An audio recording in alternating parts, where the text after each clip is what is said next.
You know what it is, cuh. Another day, another card trick, cuh. It's hard out here in the streets, cuh. So forget about it, cuz. Magicians are obsessed with any card at any number. Me too. I personally have never even seen the shape of a woman naked because of my obsession with any card at any number. So here's another variation using the brand new missing piece deck, available now, linked below. Get them before they're gone. And here's what it looks like. We have the cards selected, in this case, the 5 of diamonds. That card is lost somewhere in the middle of the deck, never to be seen ever again by human eyes. And we have the participant name a number. In this case, let's say they happen to name the number 10. Well, we do our favorite thing, which is count down to that number. That's 1, 2, 3, 4, 5, 6, 7, 8, 9, and 10. Now, I remind you, sir, you could have picked any one of these cards. One less number would have been a different card entirely. But instead, you decide to go for the 10th card. And again, these are all different cards. People think, oh, you're using one of those TV trick magic deck of cards. Not me, but the card you happen to stop at, number 10. Oh, lordy, lordy, I'm almost 40, is your card. So the method here is mostly a covered side steal. That's what we're doing here. From the back, you can see what's happening here as we show the cards to the participant. That's the exposed angle. We're showing essentially the move, which is a covered side steal, or a bottom steal. Now, the cover, of course, being the packet being the cards that we're going to show to the participant aren't their card. Of course, this wouldn't be a tutorial without me shilling the PigCake Magic Academy, the home of over 1,500 videos going over card stuff, coin stuff, everything you need to become the best magician you could possibly be. I'm always uploading to the Academy, so it's not just a running list of things and I no longer touch it. No, I'm always uploading content, all for the low, low price of 1 White Claw a month. A single White Claw a month equivalent is what you'd be paying for the Magic Academy, and you get access to all these videos the moment you sign up. So the important card is going to be on the bottom. In this case, it's going to be the Ace of Clubs. We're going to have the participant name a number. Let's say it happens to be, I don't know, 10 for the sake of explanation. And we're just going to count down to almost that number. So we're going to count down to 9. We point out that that's the 10th card, and we're going to turn over these cards side jogged on the deck. Now, this right here is the best angle to have for this particular movement.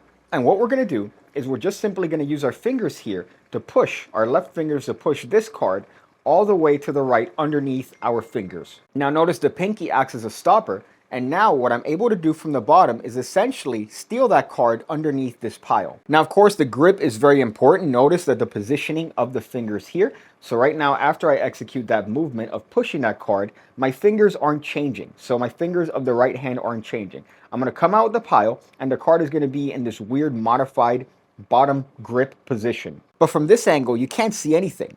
Now, momentarily, I'm just going to square this card up with the deck underneath as I reposition these cards in my fingertips of the left hand. So I've stolen the card underneath. I'm using my pinky as a stopper. I'm coming out with the card all the way.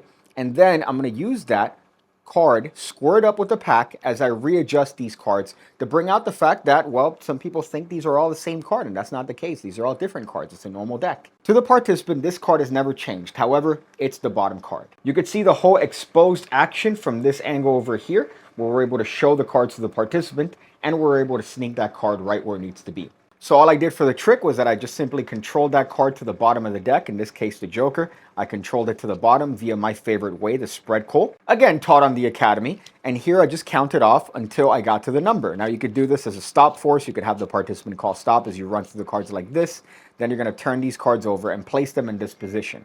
You're going to address the participant. You're going to carry out the steal. Right now the card is stolen. It also doesn't have to be one movement. Right now you could place the card in position, you could talk to the participant, and when you regrip the cards, that's when you steal the card out in this position. Then the card gets squared up with the deck. I reposition these cards, spread them out, and the effect is essentially over. I could show the participant the card to have reached that number. I understand that I just showed you that method. However, it also pains me that I had to show you that. So I urge you to please step outside. Enjoy the breeze. Look at a woman. Some advice at the end of the video. Boy, as I've mentioned before, these are getting harder and harder as the days go on. I'm really a fan of these. I really am a huge fan of these. I know that there's some controversy when it comes to Zins and nicotine pouches, but I've become a huge fan as of late. I think the cognitive effects are way worth whatever side effect that could come of it. I know that there's some sort of connection to potentially something happening in your lips, but everything is pretty much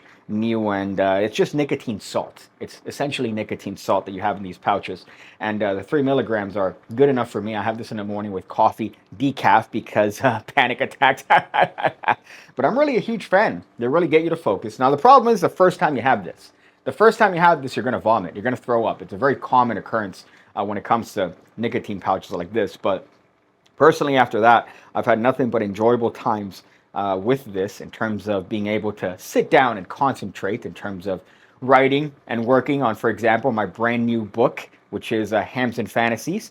It's not done yet. It's not done yet, but I'll let you know when it's done. I've been working on that at a snail's pace, unfortunately, but I'm putting in the work thanks to things like this and coffee and whiskey. I see you again, when I see you again, when I see you again, when I see you again, when I see you again, when I see you again, when I see you again.